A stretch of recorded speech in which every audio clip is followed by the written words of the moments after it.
Ok,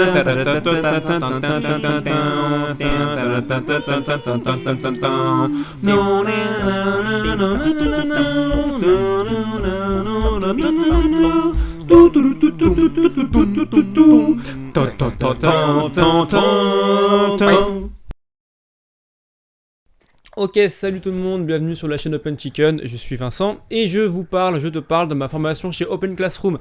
Et aujourd'hui, c'est la dernière vidéo, non pas de la chaîne, mais la dernière vidéo où on parle des projets, parce que c'est le projet 7, le dernier, et on a déjà fait la partie 1 il y a quelques temps, on a fait le back-end. Aujourd'hui, on va attaquer le front. Alors, c'était un peu difficile de savoir comment attaquer cette vidéo, parce que déjà le P7 c'est un projet qui est libre, on va rappeler ce que c'est après, mais déjà c'est un projet qui est libre.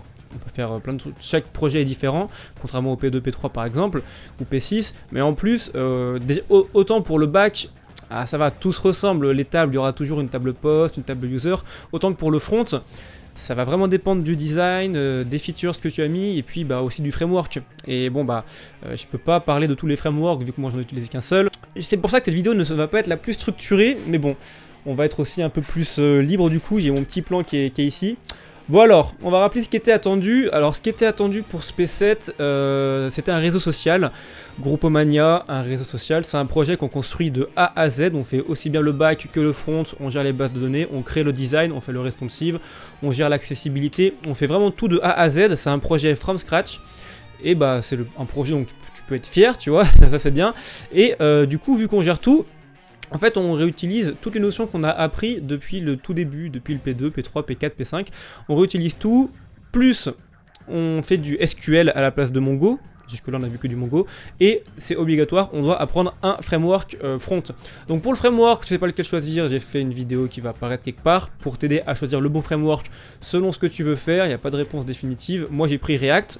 À un moment de la vidéo, je parlerai spécifiquement de React, ça n'empêche pas de suivre le début, on va parler du P7 de manière générale, ou la fin, on parlera de la soutenance, parce que d'ailleurs, dans la dernière vidéo, voilà, je m'écarte, mais j'avais pas fini le front, et en plus, j'avais pas passé ma soutenance, là je l'ai passé, j'ai validé le projet, tout va bien, donc c'est cool. Allez, c'est parti. Bon, alors, par quoi commencer pour ce P7? C'est vrai que pour le... Alors, est-ce que j'enregistre déjà? Ça serait bien de savoir. Oui. En tout cas, bon... Pourquoi commencer par le front? Dans la dernière vidéo, j'ai expliqué pourquoi je trouvais que c'était bien de commencer par le back. On peut commencer par le front, l'avantage c'est que c'est tout de suite visuel. On fait pas des requêtes, on simule pas, non. On crée pas une structure, on crée directement l'UI, l'UX, on crée directement le site. C'est bien pour voir son avancement, la motivation et tout. Il y a un problème, c'est que la base de données n'est pas créée, ce qui veut dire que les appels API ne fonctionneront pas, vu que les routes ne sont même pas créées. Il y a deux solutions pour pallier à ce problème pendant que tu fais ton front. C'est soit tu mets de la donnée en dur, c'est-à-dire tu écris, il n'y a aucun appel, tu écris de la donnée en dur, soit tu fais un appel, mais tu fais pas un appel à ta base de données, tu fais un appel à un service sur internet pour faire des appels API qui vont vraiment te retourner de la donnée en fonction de comment est structuré l'API du site que tu utilises. Ce qu'on appelle des placeholders, c'est-à-dire des textes, des images, des trucs qui servent à être mis le temps que tu fasses tes vrais appels. L'avantage de la deuxième solution, c'est que en fait, si tu mets de la donnée en dur, c'est-à-dire que tu mets aucun appel API, tu vas pas pouvoir gérer les promesses, le await, le sync, le try catch. Il y a plein de petites choses comme ça que tu vas pas pouvoir faire et du coup, autant travailler directement avec de la donnée d'API. Maintenant, tu fais comme tu veux, je te mettrai 2-3 liens pour avoir des exemples de où récupérer de la fausse data. On peut commencer par le front. Alors, avant de commencer par le front, encore une fois, il y a une chose importante à faire qu'on ne fait pas au back. En fait, si on le fait pour le back, mais c'est différent. En fait, pour le front, on ne crée pas le design de notre application pendant qu'on code. On ne crée pas le design de l'application pendant qu'on code. On n'est pas des graphistes, puis même un graphiste ne fait pas ça. En entreprise, si tu es dans une vraie boîte, tu vas bosser avec des maquettes. On va donner des maquettes. Quand tu vas recevoir un projet, tu vas recevoir une maquette faite par un designer. Et toi, tu vas l'intégrer et mettre toutes les fonctionnalités. Voilà. Tu peux pas créer le design à l'aveugle pendant que tu codes parce que si tu fais ça, les idées vont te venir au fur et à mesure et tu vas devoir sans cesse réadapter ce que tu as déjà créé, adapter les tailles parce que tu te dis que finalement tu vas mettre un bouton dans cette div, du coup la div faut pas qu'elle prenne, faut pas la mettre en display flex, tu vas sans cesse revenir sur tes composants, modifier le CSS et tout, tu sais, tu vas perdre du temps, créer une maquette, je te mettrai la mienne au-dessus de ma tête là, ça prend vraiment 1 heure à tout péter et encore, et c'est 1 heure d'investissement qui vont vraiment être rentabilisés quand tu vas coder, parce que du coup quand tu vas coder tu seras en conditions réelles, c'est-à-dire tu auras une maquette. Encore une fois, pas besoin de faire une maquette super compliquée, juste les bases, savoir en gros la structure, où est-ce que tu vas avoir, je pose ma feuille, où est-ce que tu vas avoir tes posts, est-ce qu'ils vont apparaître en haut, en bas, est-ce que la date sera ici, là-bas, est-ce que comment est-ce que tu vas mettre inscription, connexion, c'est deux pages différentes, c'est voilà, juste créer la structure avec des schémas simples pour ensuite quand tu vas coder, et ben tu vas pouvoir directement mettre les bonnes tailles. En plus, ce qui est bien aussi, c'est que tu vas directement pouvoir voir les composants que tu vas réutiliser. Il y a des composants qui sont similaires, tu sais que tu vas les réutiliser. Ça te permet déjà, si tu utilises React par exemple, de savoir comment tu vas architecturer ton application, où est-ce que tu vas mettre les fichiers et tout, parce que bah, y a des composants qui vont se réutiliser, voilà. C'est plein d'avantages, donc je te conseille vraiment de commencer en faisant une maquette. Alors maintenant, pas besoin de la créer à la rigueur, tu peux simplement t'inspirer de ce qu'il y a par tous les réseaux sociaux, hein, Twitter, Facebook, ça marche très bien. Moi je me suis un peu inspiré de Facebook pour la petite barre où on écrit un post. Sinon tout simplement tu vas sur des sites de graphistes, Dribbble, Pinterest, voilà. Vu que c'est pas un projet commercial, tu prends une maquette, tu t'en fous, tu la reproduis. Et puis ce sera très bien, t'as vu, t'es pas là pour perdre du temps à faire un design de fou malade. Base-toi sur un modèle avant de créer ton code, c'est le meilleur conseil que je peux te donner avant de commencer le front. Bon, allez, on va commencer à parler maintenant du code. On va parler d'abord du code de manière générale. Parfois je ferai des petites interludes, je parlerai de React.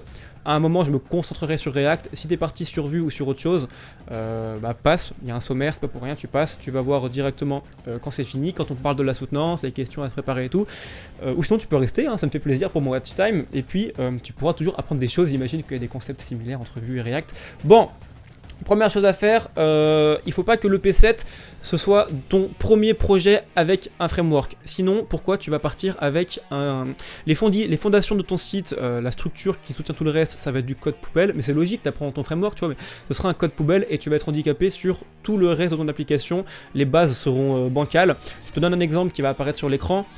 Vu que j'ai commencé mon code en faisant n'importe quoi, il y a plein de choses. Par exemple, je suis obligé de recharger une page pour faire apparaître le post que je viens de créer. Normalement avec un framework tu recharges pas la page, t'as vu, tu mets à jour ton DOM sans recharger la page, le composant apparaît, c'est le but d'un framework. Il y a plein de petites choses comme ça que je sais que vraiment, si je recommençais avec tout ce que j'ai appris, je le ferais pas. Donc je te conseille déjà, pour éviter toutes les petites erreurs et surtout pour avoir une base de code saine qui va pas t'handicaper par la suite, fais des projets avant. Alors déjà tu vas commencer par faire, que tu sois sur Vue ou sur React ou sur Angular ou autre, fais les cours Open Classroom, ça mange pas de pain, ils sont bien, hein, c'est pour apprendre les bases, c'est bien. Dès que tu as les bases, moi ce que je te conseille de faire, c'est de faire un premier projet tout simple. Tu fais le P3 que tu as déjà fait là, Oh My Food, je sais pas si ça a changé de nom, mais tu fais le P3 avec ton framework React ou Vue. En fait ce qui est bien, c'est que tu sais à quoi doit ressembler le projet final, enfin le P3, parce que tu l'as déjà fait lors du P3. Le fait de le faire avec React ou Vue, ça va t'entraîner à faire un projet simple, c'est pas un projet compliqué, avec ton framework. Pas forcément des concepts difficiles, par exemple avec React tu vas pas forcément utiliser les hooks et tout, mais ne serait-ce que importer des composants correctement, utiliser le principe de props, ou avec Vue, je sais pas comment ça marche, mais voilà, créer une application entière, ton P3 avec Vue ou avec React ou avec un autre, pour déjà avoir une première, voir où arrivent les problèmes, parce qu'il y aura des problèmes, voir comment tu structures ton code, toutes ces choses-là. Je te mettrai mon P3 en description, que moi j'ai fait d'ailleurs, hein, je te donne des conseils, c'est ce que j'ai fait, c'est ce que mon mentor m'a conseillé de faire d'ailleurs. Pourquoi ? Parce que ce qui serait bien de faire, si tu fais ce P3 avec un framework, pour t'entraîner, ce serait d'avoir une seule page pour les quatre menus différents, et d'importer en fonction de là où est-ce qu'on a cliqué les bons plats, les bons menus, les bons prix et tout. J'ai créé moi-même un objet avec des tableaux, des objets qui contient tous les menus, tous les prix, tous les titres, toutes les descriptions. Si tu veux t'entraîner avec ton framework à faire ton P3, au moins tu auras besoin de tout réécrire, tu fais un copier-coller de tout. C'est une base de données en soi, hein, juste que c'est dans les fichiers. Ça te permettra de gagner un peu de temps. Voilà, tu fais ce P3 en tout cas. Ça devrait bien se passer parce que c'est pas un projet compliqué, ça te fera des bases et déjà voilà, tu auras déjà mis un petit pied dans le framework, un petit projet que tu auras fait toi-même, tu seras plus serein pour aller à la suite. Cependant, ce n'est pas tout, je te conseille encore, il y a encore une étape que je te conseille de faire avant de commencer le P7, c'est de faire un vrai projet, parce que le P3 c'est mignon, c'est rigolo, mais je parle de React, tu n'utilises pas les hooks par exemple, et pour le pour le P7, tu vas être obligé d'utiliser des use effects, des use states. Donc ce que je te conseille de faire, ou vu, peu importe, ce que je te conseille de faire, c'est de faire un projet entier, un vrai projet que tu trouves sur YouTube avec ton framework de A à Z from scratch. Et donc justement, la transition est toute trouvée. From scratch, justement, dans la vidéo du backend du P7, je t'avais donné un projet backend Node, Express et Mongo. En fait, c'était un réseau social que tu créais de A à Z, une vidéo de 5 heures. Alors bon, c'était du Mongo, il faut remplacer par SQL, mais Node, Express, pour un réseau social, les roues sont à peu près les mêmes. Si tu as fait ce projet, ou si tu comptes le faire comme je te recommande de le faire, et comme je l'ai fait moi, tu auras beaucoup de facilité pour faire ton backend. Ah, pour le front, c'est pareil. Ça tombe bien, si tu es parti sur React, on parlera de Vue juste après, mais si tu es parti sur React, il y a la partie 2 de cette vidéo, qui est une vidéo de 10 heures, où on fait tout le front d'un réseau social avec React. Ça tombe bien. C'est fou, c'est ce qu'on veut faire pour le P7. Oh, comme c'est bizarre. Oh, alors. Donc, moi, il faut savoir que j'ai beaucoup galéré à faire le front et pas du tout le back. J'ai fait une vidéo où je pleurais un peu, là, le P7, j'y arrive pas et tout, mais depuis c'est passé. Pourquoi j'ai galéré? J'ai galéré sur le front, parce que le back, je m'étais entraîné au back d'abord en faisant un projet back, le back du réseau social dont je te parle, mais le front, pour une raison qui m'échappe encore, j'étais parti directement sur le P7, sans faire un projet front comme je te recommande actuellement. Tout sera en description, les liens et tout, mais voilà. Donc si tu veux pas galérer comme moi et devenir dépressif, tu fais un projet, tu fais le projet front-end React du réseau social, et tu verras, tu n'auras aucune difficulté pour faire un autre réseau social plus simple pour ce P7. Si tu es sur Vue, je t'avoue, hein, je connais pas de vidéos de ce genre là, mais j'ai aucun doute sur le fait que sur les youtubeurs anglais, tu vas trouver un exemple d'un réseau social fait en Vue pour la partie front, c'est sûr, il n'y a aucun doute. Je vérifierai, je te mettrai des liens de façon en description, tout sera en description, allez voir la description. En France peut-être qu'il y en a, mais en tout cas en anglais c'est sûr. L'anglais c'est chiant, mais n'oublie pas que le mec il parle, mais on s'en fout, t'as pas besoin de comprendre ce qu'il dit, il faut que tu comprennes ce qu'il fait. Faut que tu comprennes ce qu'il fait. Si t'as déjà les bases de Vue, tu vas comprendre ce qu'il fait. Donc voilà, je te mettrai des liens. L'anglais ça va pas te gêner, j'ai suivi des tutos en anglais pour faire des petits projets. Je suis pas bilingue du tout, ça gêne pas. Donc voilà, que tu sois sur React, Vue ou autre, fais un projet front avant de faire ce P7, un vrai projet front en plus du P3. Si t'as le temps, si t'as pas le temps, c'est encore autre chose. Bon. Juste avant, je vais bientôt parler spécifiquement de React, mais j'ai encore 2-3 choses à dire sur le P7 en général. Un des reproches qui m'a été fait, non, bah ça je le dirai à la fin. Ce que je te conseille de faire, c'est de faire un fichier README. Fais un fichier README, pourquoi? Parce que lors de ta soutenance, tous les projets sérieux ont un fichier README.md là. Si tu en fais un, ça prouve que tu as pris ton projet au sérieux. Et en plus, un fichier README, ça sert à expliquer comment on lance le projet à une personne qui clone le projet sur GitHub ou sur SourceForge, ou enfin on bat les couilles, ça sert à expliquer à une personne qui veut démarrer ton projet comment ça marche. Peut-être qu'elle a pas les bonnes versions des dépendances, nanana. Si ton mentor évaluateur il galère, il met 3 jours à lancer ton projet, parce que parfois c'est difficile, hein, regarde le P6 comme t'as galéré à lancer le projet, hein. Donc si il galère, ça part mal, tu vois. Ça part mal, il va te poser des questions et tout, il sera pas content, tu vois. Il sera pas content, donc explique, voilà, faut faire un npm install ou un yarn ou un je sais pas quoi, faut télécharger ça y a déjà. Est-ce que tu as mis un fichier .env pour faire des variables d'environnement, comment en faire des copies, bref, t'expliques comment lancer le projet. Tu fais un joli fichier README. Alors les fichiers README en général, je crois que c'est le format c'est .md, c'est du markdown. C'est une syntaxe qui est assez simple à comprendre. En gros, entre les mots tu mets des étoiles ou des slash ou quoi, puis ça le rend en italique, en gras, en plus gros, en plus petit. Il faut s'en servir, sinon c'est moche. Il existe des outils en ligne qui permettent de convertir du texte que tu modifies toi-même en code markdown. Donc autant s'en servir, comme ça après sur VS Code, tu as la jolie mise en page qui se fait avec les titres, les couleurs, le code. Voilà, je te mettrai encore une fois des outils, mais fais un fichier README, c'est important pour pas que ton évaluateur il ait déjà une mauvaise image de toi, parce que sinon c'est bon, il va te poser des questions pièges, il sera pas content et toi non plus. Avant-dernière chose sur le code de manière générale, organise correctement tes fichiers, pareil, ton mentor évaluateur, là on fait pas un petit peu de P3, on fait un gros projet, il faut qu'il sache où aller vérifier que les appels API, t'as pas fait d'erreur et tout, t'as bien utilisé les bonnes pratiques, pour ça il faut qu'il s'y repère dans ton code, donc fais attention à surtout utiliser une architecture, une structure, une arborescence de fichiers logique, avec des bons noms, les bons fichiers dans les bons dossiers. C'est super important, ça fait pro et ça aide le mentor, ça t'aide toi, ça te fait prendre les bonnes pratiques directes. Alors parfois c'est un peu compliqué, je sais qu'avec React par exemple, il y a plein de façons de faire. Le CSS on peut le mettre à part, dans des composants. On peut faire un peu comme on veut, juste soit logique, pourvu pareil, soit logique, et ça fait un point supplémentaire pour la soutenance, quoi. Dernier détail avant qu'on se qu'on se spécialise sur React un petit moment, on va parler des librairies. Un des reproches qui m'a été fait, est-ce que j'enregistre bien là? Ah, parce que après il faut tout recommencer. Ouf, le son aussi nickel. Un des reproches qui m'a été fait, c'est que le projet que j'ai fait, c'est un projet qui aurait pu être fait en PHP. En PHP JavaScript. Bon, ma soutenance je l'ai passé, mais c'est un reproche qui m'a été fait, et en fait c'est assez logique. On fait du React ou du Vue avec du Node, on fait des grosses web applications, on fait des trucs de fou, des trucs qui peuvent aller dans l'espace. C'est fini l'époque des sites statiques où dès que tu appuies sur un bouton, il faut recharger la page et tout. Bon, il faut que tu fasses quelque chose de beau, quelque chose qui est UX-friendly, quelque chose qui donne envie à l'utilisateur. Il faut qu'il comprenne directement comment ça marche.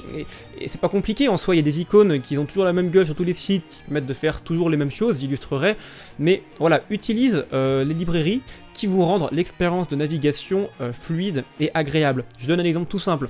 Toutes les fonctionnalités, les effets visuels un peu rigolos, un peu jolis, qui font travailler.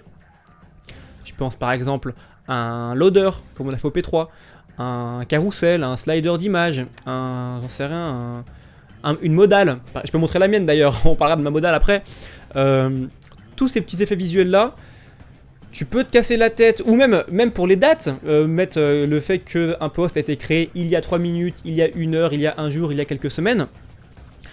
Tout ça, tu peux te faire chier par exemple pour les dates à créer une fonction qui va analyser la date au format JHZ, là je sais pas quoi, et essayer de transformer avec des chaînes de caractères.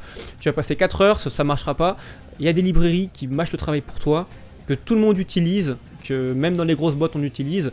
Certes, il faut pas réinventer la roue, c'est un concept qu'on pourrait étendre à plein de sujets, pas que le code, mais il faut pas réinventer la roue. Va pas te casser la tête à faire une modale. Bon, une modale c'est pas trop compliqué, mais ne serait-ce, je sais pas moi, un carrousel, un slider. Compliqué à faire plein de props, plein de fonctions, alors qu'il y a une librairie, tu la télécharges, il y a une documentation, elle fait 4 lignes, tu mets les bonnes props, les bons attributs, et tu as ton effet qui marche du feu de Dieu. Je donne un exemple tout simple. Il y a récemment, là, j'ai fait un projet Tinder, un clone de Tinder. Tu sais, Tinder, on aime bien prendre les cartes, les balancer à gauche, à droite. À gauche, c'est jeté, à droite, c'est validé. Tu pourrais te faire chier avec on, mouse, over, offset, x pour gérer les déplacements dans les axes abscisses ordonnés et tout. Tu télécharges la librairie React Tinder Cards. Tu mets un composant entre deux balises Tinder Cards, et ton composant, tu peux directement le balancer. Tout simple, ça prend 3 secondes. Et bah c'est pareil pour tout. Pour les dates, il y a des librairies comme Moment.js ou encore mieux Day.js, qui est pareil mais en plus légère, qui permettent de traiter les dates from now super simplement. Il y a une ligne pour importer la librairie, une ligne pour la faire fonctionner. Et c'est génial, ça marche, on croit que c'est incroyable alors que t'as quasiment rien fait. C'est ça, quand tu vas travailler en entreprise, à moins qu'on te demande de travailler pour une banque et de créer tes propres trucs de A à Z, ce qui n'arrivera sûrement pas, avant un petit moment en tout cas, tu vas devoir travailler bien et vite. Il y a tout ce qu'il faut qui existe comme librairie, même si t'es avec Vue ou quoi, il y a des librairies pour tout. Certain, et je te jure que tu vas gagner du temps, il faut prendre cette habitude, ça permet de faire des choses visuellement jolies, qui marchent bien, tu gagnes du temps, il n'y a pas de faille de sécurité, en tout cas il y en a moins, bref, utiliser des librairies c'est super important. Et pour finir, avant de parler de React en particulier, je vous montrerai un exemple là, moi j'ai galéré à faire une modale pour la partie éditer un profil, si on regarde bien, en fait, tu vois là il y a la modale qui s'affiche et tout. Ce que je fais quand je fais ça, je me rends en fait sur une nouvelle page, l'URL c'est Edit Profile, et pour créer cette page, en fait je mets les mêmes composants que la page principale avec tous les posts, sauf que je rends tout en mode désactivé et je mets par-dessus une div avec voilà les champs, changer la photo et tout. C'est super pas optimisé, je crée une page en plus, je recharge tous mes composants derrière, je fais plein d'appels API pour rien, enfin tu vois. J'aurais utilisé une librairie pour faire des modales simplement, ça aurait été nickel, ça m'aurait pris 10 secondes, ça aurait été beau, ça aurait bien marché, bref. Prendre cette habitude là, moi je peux te dire que ça m'a bien marqué, ça m'a bien impacté. Maintenant que je regarde, je vois qu'il y a des librairies partout pour tout, faut s'en servir, et voilà, j'insiste, mais c'est important, faut prendre cette habitude. Allez, bon, eh bien, nous allons dorénavant parler de React. Sache que si tu es parti sur Vue ou sur Angular, il y a sûrement des choses qui vont t'aider, mais si jamais ça t'intéresse pas du tout, ce que je peux comprendre, tu vas directement dans le sommaire et tu regardes lorsqu'on commence à parler de la soutenance. Ça te servira, peu importe ton framework. Maintenant, on va parler de React. Bon, Voilà, là maintenant avec moi il n'y a que des personnes qui sont sur React, donc voilà, on est qu'entre personnes de race supérieure, on va pouvoir parler sérieusement. Les gens, non, j'ai rien contre les gens qui ont choisi Vue ou Angular. Je vais pas faire un cours sur React parce que d'une, je suis pas qualifié pour, pas du tout. Et surtout la vidéo durait 6 ans. Je vais simplement parler de quelques concepts. React, ça a la réputation d'être simple à apprendre. En gros, d'être entre Vue et Angular en termes de difficulté. En fait, c'est quand même assez dur. En fait, c'est facile à appréhender, c'est dur à maîtriser. Voilà, c'est les petites phrases comme ça, c'est cadeau, c'est bonus. Si tu comprends pas le principe de React, que chaque composant a un état, qu'il y a un DOM virtuel, que les DOM vont se recharger en fonction de ce qui se passe, pas les DOM, les composants vont se recharger en fonction de ce qui se passe. Si tu comprends pas toutes ces petites choses là, tu vas pas comprendre. Et si tu comprends pas aussi, si tu maîtrises pas les bases de JavaScript, tu vas avoir trop du mal parce qu'il y a plein de principes, c'est pas trop compliqué, mais qu'on utilise tout le temps en React qui font appel à des notions un peu avancées de JavaScript, rien de bien fou, mais ne serait-ce que la déstructuration, on n'a pas de raison d'en faire avant SP7, il faut apprendre comment marche la déstructuration, il faut... alors c'est mieux de comprendre le principe des classes également en JavaScript, il y a plein de petites choses comme ça à comprendre. Donc avant de commencer React, ce que je te conseille déjà c'est de bien comprendre JavaScript, de ne pas hésiter, je te mettrai un cours où il y a des rappels pour bien débuter React si j'en trouve, des petits rappels sur JavaScript pour démarrer du bon pied. Une fois que tu commences, sache que React c'est très simple à prendre en main sur le côté tout ce que tu vas faire pour ton P3, si tu fais un P3 avec React, c'est-à-dire importer des composants d'un fichier à l'autre, utiliser des props, qui vont contenir de la donnée qui sera issue d'un appel API, et selon le props, voilà, tu fais un point map. React, c'est ça, tu vois. Ça, c'est assez simple, c'est classique, ça se prend vite en main. Tu verras que tu n'auras pas trop de mal à faire le P3 sur ce point-là. Ce qui est un peu touchy avec React, c'est les hooks. Et alors oui, je sais, je dis les hooks, j'insiste bien, mais j'essaie d'améliorer mon anglais, donc il y a un H, on dit les hooks. Et donc, et c'est au pluriel, donc on fait le S, les hooks. C'est technique, certains, il y en a beaucoup, alors il y en a des principaux, après il y en a plein qui viennent avec d'autres librairies et tout. Ce qu'il faut comprendre c'est que... alors déjà, pardon, je sais que je m'embourbe, mais avant de parler des hooks, il y a deux façons de créer des composants avec React. Les composants de type classe, les composants de type fonction. Je te conseille, moi, d'utiliser principalement, si ce n'est exclusivement, des composants de type fonction. Parce que c'est comme ça, dans la documentation, on nous explique que c'est plus performant et que React est voué à encourager l'utilisation des composants de type fonction à l'avenir. Tu peux utiliser... Alors déjà, il faut quand même connaître les composants de type classe, tu reprends un projet ou quoi. Mais... la majorité de tes composants, même ceux qui doivent faire des choses un peu techniques, tout se fait avec des composants de type fonctionnel et les hooks. Donc je t'invite à prendre ça en considération. Maintenant, ces fameux hooks, il y en a plein. Il y en a plein qui viennent avec des librairies. Il y en a plein que tu utilises souvent, il y en a plein que tu utilises jamais. Pardon. Ça sert à rien de bouffer du hooks comme ça et de se dire vas-y, c'est bon. Non. Tu vas apprendre à les utiliser au fur et à mesure que tu vas en avoir besoin.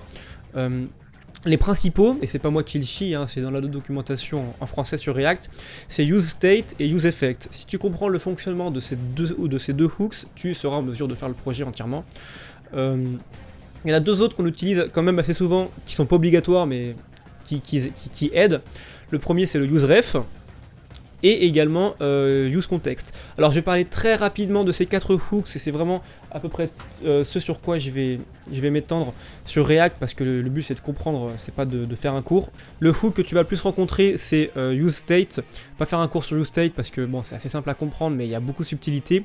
Je vais surtout te mettre une vidéo de CodeApps qui m'a beaucoup servi sur les 6 subtilités de useState qui te permettront d'éviter d'avoir tout le temps des undefined et des trucs que tu comprends pas.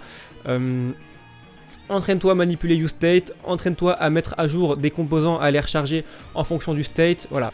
useEffect, c'est le deuxième hook que tu vas le plus utiliser. Encore une fois, je vais te donner des conseils, je vais pas t'expliquer ce que ça fait.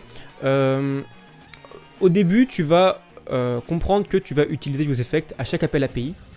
Et que tu vas mettre en tableau de dépendance tous les états, les variables qui se trouveraient à l'intérieur de ta fonction, de ton useEffect. C'est bien, c'est comme ça qu'il faut commencer. Sauf qu'en fait, tu vas te rendre compte qu'il y a plein de situations où ton code ne marchera pas, et il ne marchera que si tu entoures une fonction d'un useEffect.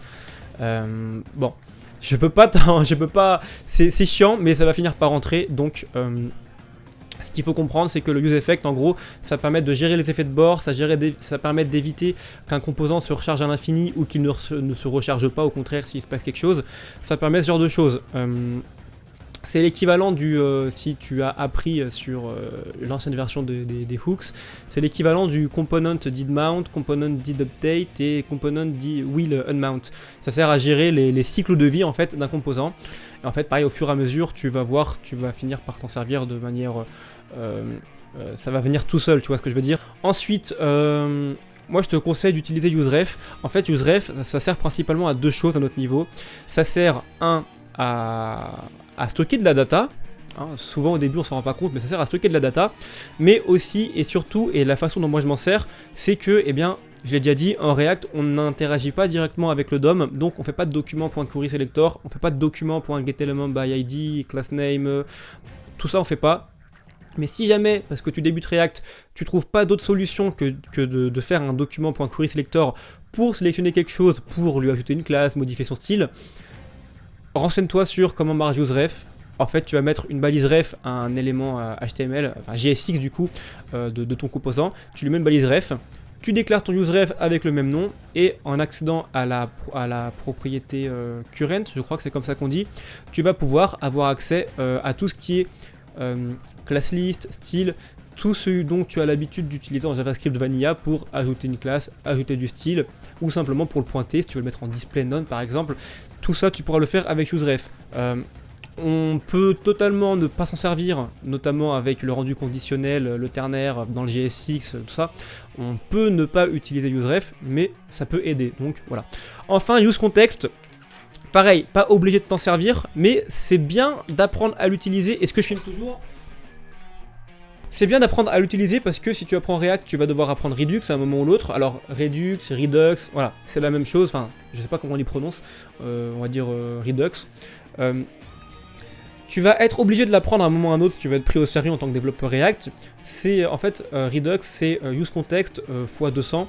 En fait, le useContext, ça permet simplement de déclarer un state en fait à l'état global de ton application, enfin au niveau global de ton application. Pour pouvoir en fait accéder à cet état, peu importe l'endroit où tu te trouves, peu importe le composant qui a besoin de connaître cette valeur, ce state, le composant pourrait y accéder directement en faisant un useContext. En fait, on peut ne pas s'en servir simplement en passant, par exemple, imagine tu es dans ton app.js, je mettrai un petit schéma quelque part, tu es dans ta racine, dans ton app.js, et tu as plein de composants enfants et tout, pardon, et que tu fais un appel API dans ton app.js, tu récupères de la data, cette data tu veux la stocker dans un state pour que un composant qui est enfant mais bien plus profond dans ton application utilise cette data. Ce que tu vas faire, c'est que tu vas passer cette data en props du composant directement enfant à app, sauf que il va encore falloir passer cette data, ces props, de composant en composant en composant, enfant, jusqu'à arriver au composant qui en a besoin. C'est pas pratique, ça peut vite devenir le bordel. Niveau maintenabilité, c'est pas ouf si tu changes, bref. useContext, ça permet de créer voilà, comme je l'ai dit. En fait, ce que tu fais, c'est que tu vas créer ton contexte dans un fichier, dédié, et ensuite, tu vas créer un provider dans ton app.js. En tout cas, moi, c'est comme ça que je m'en sers. Un provider, en fait, c'est une balise qui va englober le app.js, ce qui fait en fait que ton app.js qui contient tous tes éléments sera lui-même contenu dans ton provider dans lequel tu passeras en valeur ton contexte. Ce qui permet en fait, moi je visualise ça comme ça m'aide, c'est que le contexte il est dans le value de ton provider qui contient le app, et du coup le app contient tous les composants, donc n'importe quel composant peut accéder à cette valeur vu que le provider où est déclarée la valeur, elle entoure toute l'application.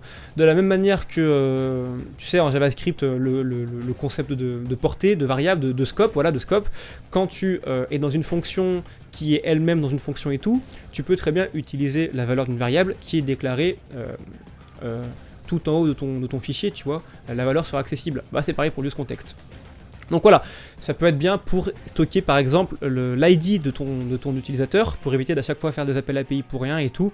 Tu peux stocker l'ID dedans, tu peux stocker plein de choses, tu peux stocker la langue de l'application, si tu veux adapter le texte en fonction. Donc voilà, c'est principalement les 4 contextes qu'il faut comprendre pour faire ce projet, sachant que le useState et le useEffect, moi j'ai utilisé que les deux là, et le useRef aussi, ça suffit, voilà. Bon, sinon au niveau du reste, bon...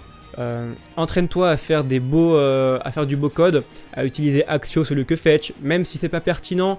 Voilà, avec Axios tu peux utiliser les interceptors, tu peux faire des choses plus poussées, donc autant apprendre à utiliser Axios au lieu que Fetch, autant apprendre à utiliser à mettre des promesses avec des await async plutôt que des .zen, .catch qui peuvent parfois permettre de faire moins de choses. Toutes ces bonnes pratiques de code, créer des fichiers de config, pour le backend ce serait par exemple pour la base de données, ou pour Axios, encore une fois, créer un fichier de config pour Axios pour faire du beau code, ne pas se répéter. Voilà, toutes ces bonnes pratiques de code avec React ça marche bien de partout de toute façon. Prends l'habitude des SP7, apprendre les bonnes habitudes que tu as déjà développé pour le P5 et le P6, renforcer pour le P7, et c'est le but du projet en fait, donc ce sera tout bénef. Avant qu'on passe à la soutenance, je vais te donner quelques ressources qui m'ont été utiles pour apprendre React, en plus du cours Open Classroom avec lequel tu peux commencer, hein, ça fonctionne très bien. Je te conseille les cours où on apprend à utiliser les composants de type fonction. Il y a un cours sur Udemy. Alors encore une fois, tu sais, les cours ils sont à 100 €, il faut les choper en période de promotion à 10-15 €. De Maximilian Schwarzmüller qui fait un cours complet sur React. C'est en anglais, mais encore une fois, ça pose pas de problème pour suivre. C'est le plus complet, mon mentor l'a suivi, il a été suivi 400 000 fois, bref. Je te mettrai le lien, il me connaît pas, hein, mais moi je m'en suis servi, ça m'a beaucoup aidé. From Scratch, comme je l'ai dit, les projets React de la chaîne From Scratch. Lors du P5, je t'avais recommandé sur Udemy encore une fois 20 projets JavaScript Vanilla de Enzo Ustariz. Et il se trouve qu'il a fait pareil pour les projets React, donc je te recommande d'acheter encore une fois. Tu l'achètes en promotion à 10-15 €, 12 €. Tu l'achètes, c'est 10 projets React où tu vas pouvoir t'entraîner à utiliser les useState, les useContext, les useEffect, tous les hooks, parce qu'en soi, c'est ce qui fait la difficulté de React.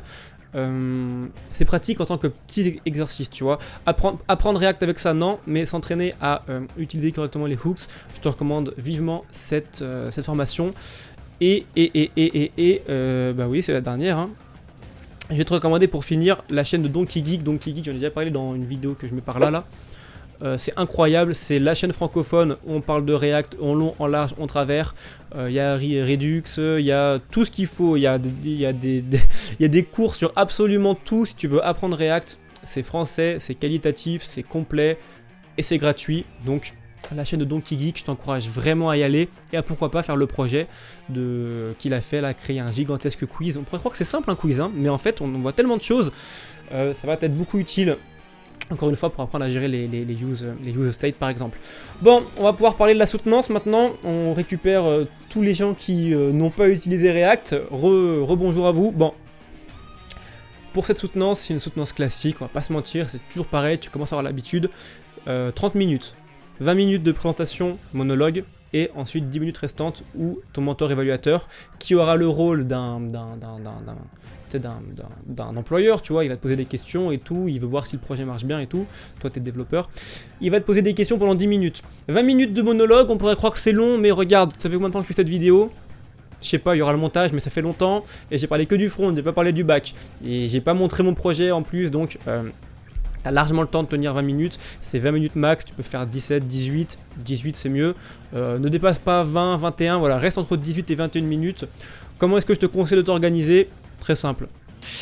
Yo, c'est Vincent du montage, juste pour vous dire que j'ai oublié de le préciser pendant la vidéo, mais la première chose à faire, vous devez avoir l'habitude, maintenant c'est votre 7ème soutenance, c'est d'avoir un chrono, et si vous avez de la chance comme moi d'avoir 2 écrans, vous réservez un écran pour votre chrono, ou sinon vous prenez une montre, bref. Chronométrez-vous, entraînez-vous avec un chrono, et lorsque vous passez votre soutenance, vous avez toujours un chrono sous les yeux, facilement accessible, juste en bougeant les yeux, comme ça vous savez où vous en êtes, et surtout, à côté du chrono, vous mettez votre plan.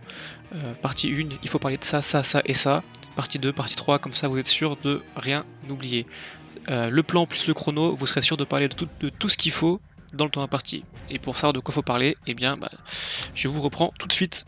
Donc 1 à 2 minutes, voilà, tu rappelles le projet et tout, plus allez 5 minutes où tu vas montrer visuellement ton application, c'est-à-dire montrer toutes les pages, toutes les fonctionnalités que tu as mises en place, si tu as mis des petits effets pour, je sais pas moi, pour gérer les modérateurs, comment est-ce qu'ils peuvent supprimer des messages, est-ce qu'on peut modifier la taille d'une photo, est-ce qu'il y a des messages d'erreur quand tu te connectes, si un compte a été désactivé, s'il y a un REST mail qui marche pas, voilà, tous les petits cas comme ça que tu as gérés, tu peux gagner du temps en les montrant, mettre un j'aime, éditer le profil, tout, voilà.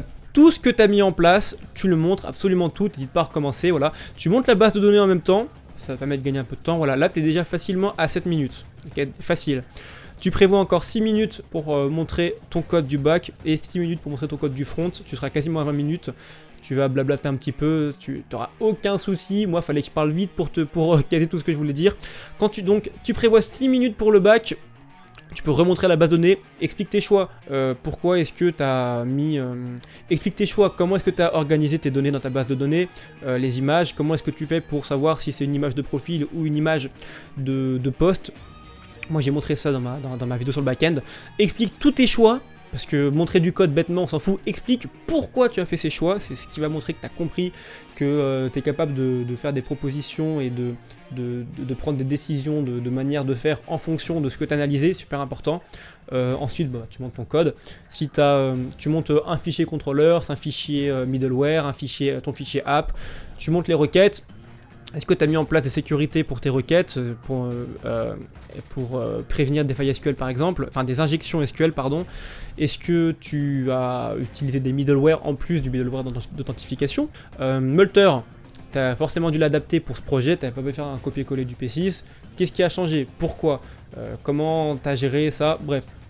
Tu vas largement pouvoir tenir 6 minutes, détailler un fichier contrôleur, les sécurités que tu as mis, montre que tu as mis du beau code, voilà.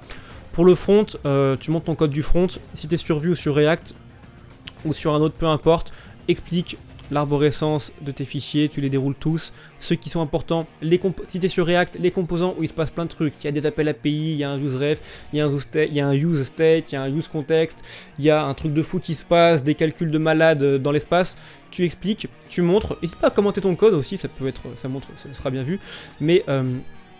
tu montres tout le code qui est compliqué, tu expliques, là par exemple, l'avatar, c'est vrai que l'avatar, c'est une icône qui est toujours la même dans le menu pour son profil ou pour les commentaires, pour les posts. Voilà, tu peux expliquer par exemple que, moi c'est ce que j'ai fait, tu peux expliquer comment tu as fait pour afficher la bonne image en utilisant toujours le même composant avatar.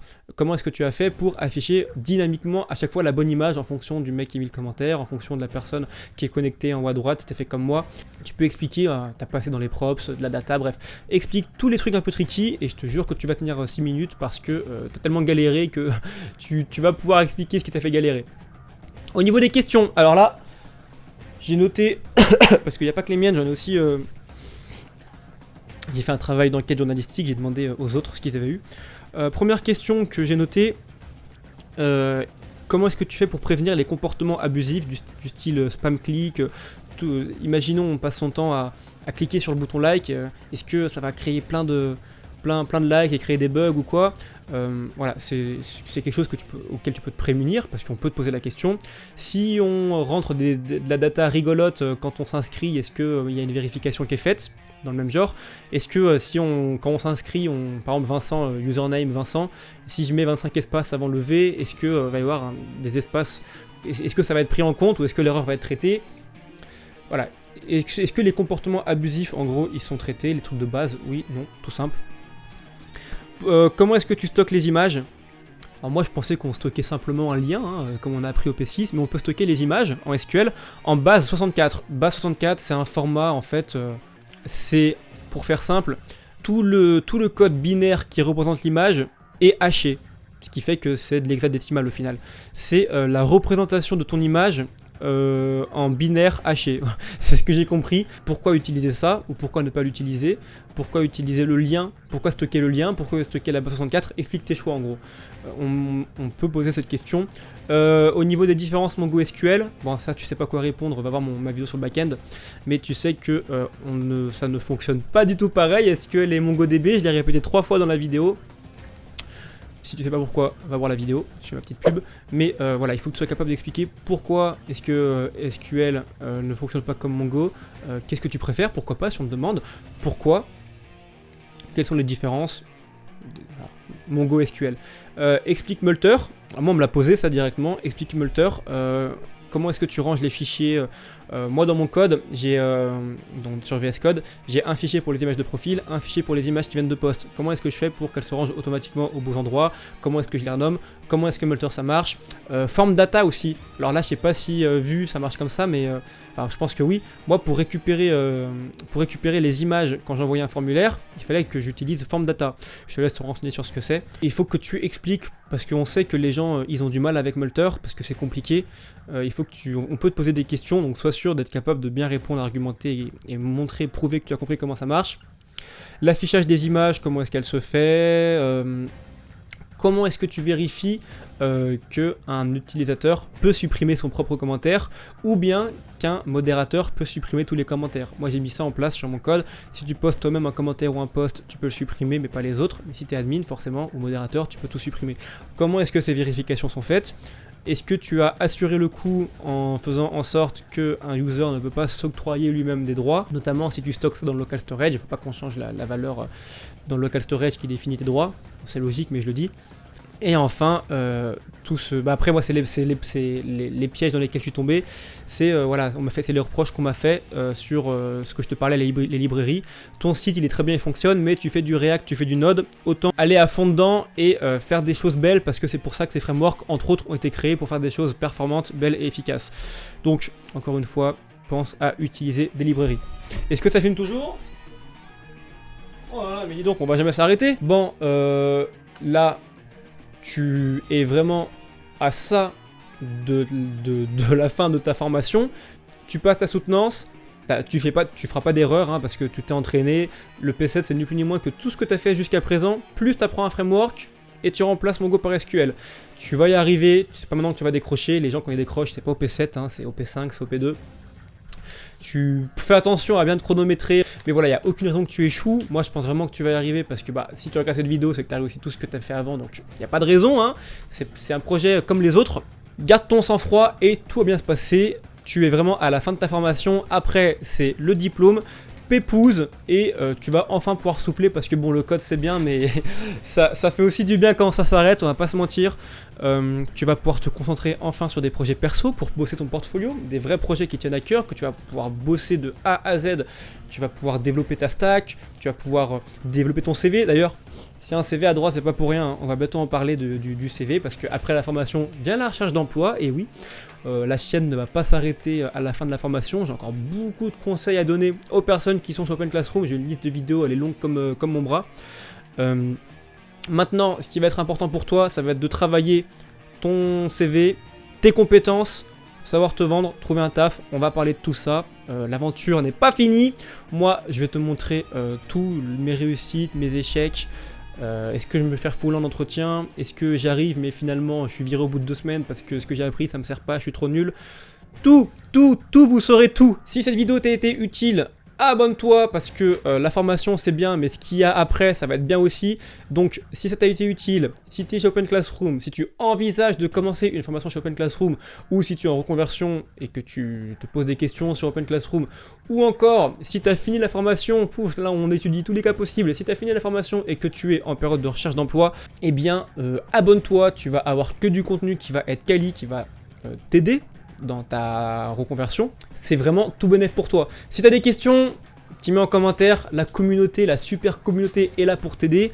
Je lance une petite bouteille à la mer. J'aimerais bien faire une petite... Alors déjà j'ai préparé une interview d'un mec qui a fait Open Classroom et 42. La vidéo sort bientôt, ce sera la prochaine je pense. Et j'aimerais bien interviewer quelqu'un qui a fini la formation Open Classroom et qui a trouvé un emploi.